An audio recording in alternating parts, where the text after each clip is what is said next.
Okay, so the first card that we're going to make is this lovely Under My Umbrella card. This is a fun fold card, a 4x4, flaps open like this, and then you have this lovely insert here. So I'm going to show you how to make that, and we're going to make that using the new Under My Umbrella stamp set, which has a matching punch, and that comes as a bundle, and if you buy it as a bundle you get 10% off. So shall we get started? So I've got in the pack that you'll get in your lovely craft boxes, you will get lots of components to make this card, which is an envelope, a card base, some beautiful DSP, and the DSP is going to be a mixture of DSP. It's going to be a variety of different coloured purples. This one particularly is from the new Celebration stamp set, and this DSP you get free. By the time you get this, it will have passed with the Celebration, but never mind, we're going to be using this particular DSP for my example, inside, and various other components. So, and to make this video a little bit faster, I have already punched out some of the shapes and coloured in some of the shapes. So very easily, let's get started. So we're just going to, number one, stick down the DSP.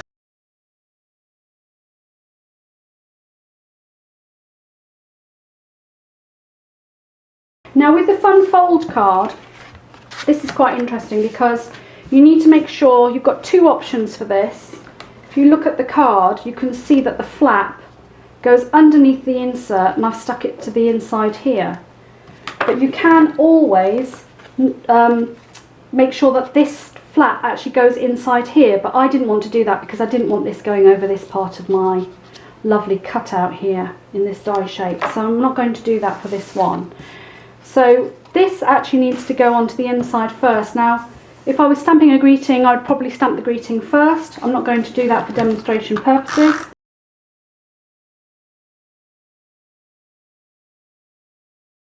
I'm simply going to put this right into the centre, to the fold. This has been pre-folded for you, and stick that down. So that's sticking like this. Then I'm going to turn it over. I've put glue on the back, and I'm going to stick this to the inside.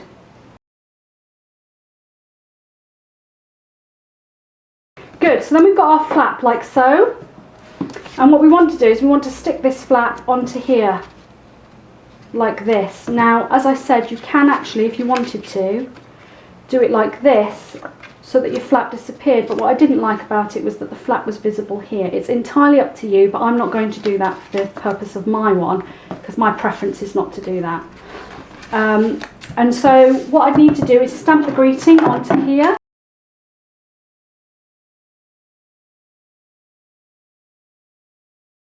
So this is Highland Heather. I have pre-stamped this greeting onto your card.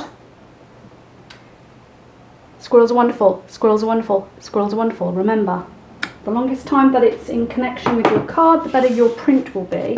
And you can raise this up on dimensionals. I've actually done that for the purpose of this. I haven't got any to hand because I forgot to put them on the table before we started filming, so let's just glue it down. I love the stitched and I love the little curvy bits around the edge, so that's good. Now I'm going to glue this onto here, like so.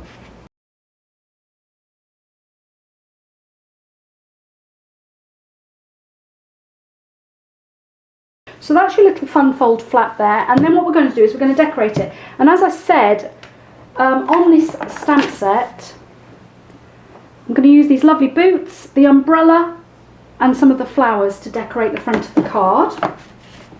Here's my example again.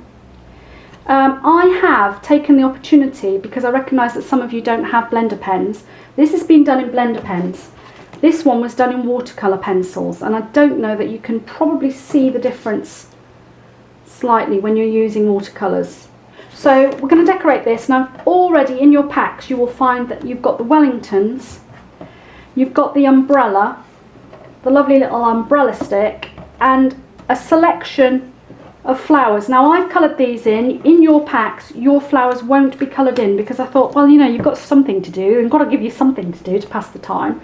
So most of you have got a craft stash, and I thought that you'd probably want to colour these in yourself. So I've actually uncoloured all of the little flowers. Now what I've done is last night I coloured these in and fussy cutted them out. I'm afraid there's no dye for these, and it's not in the punch either. And I'm going to just show you very quickly how I fussy cut, because I know a lot of you don't actually like fussy cutting, but actually I think fussy cutting is quite easy. I find it really relaxing. So what I tend to do is, rather than move the scissors, I move the card around the scissors and I just keep cutting. And I also prefer to leave a little white gap around the edge, because then I think it looks like it's either been punched out or cut with a die. That's my preference. You may prefer or find it easier to just cut right around the black line. And if that's your preference, that's great. But for me, fussy cutting, I like the look when it's got a slight white outline. Okay, so that's that. So you're going to fussy cut these out, you're going to colour them in. My suggestion is you colour them in before you fussy cut them out. They're just fiddly if you colour them in afterwards. So I'm going to put my boots here. Can you see where I've blended in these boots? What I've done is I used two blenders, a light and a dark, and for this particular one I think it is Highland Heather, so same colour as the cardstock. It's a dark and a light Highland Heather. I started with the light, and what I did was I left two little gaps here, white. Did it all in the light, then went over it in the dark just along the edge here, and if you actually can see, you can see that it looks slightly darker at the back and down here as well, just to give it a little bit of shade light and dark. So I put that one up. I did the same for the umbrella. I left a couple of really light gaps just to give it the look of the sort of the light catching the top of the umbrella, and then went back over it with the dark one. The punch also gives you the little handle. So boots go on. Like I said, I would use a dimensional for those boots just to give them a little bit of depth. And then you need to put your little stick in. I should have done this first actually. So your stick, it needs to go on, and I would just line this up. Let's see where we want the umbrella to be, because it needs to line up, look, with the top of the umbrella, so it at least looks even.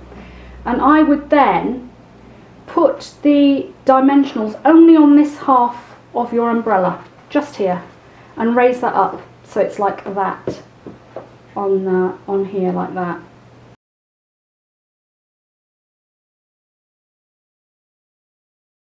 There, so I'm going to kind of go like this. I'm going to bring that umbrella down a bit so it's not, that's it.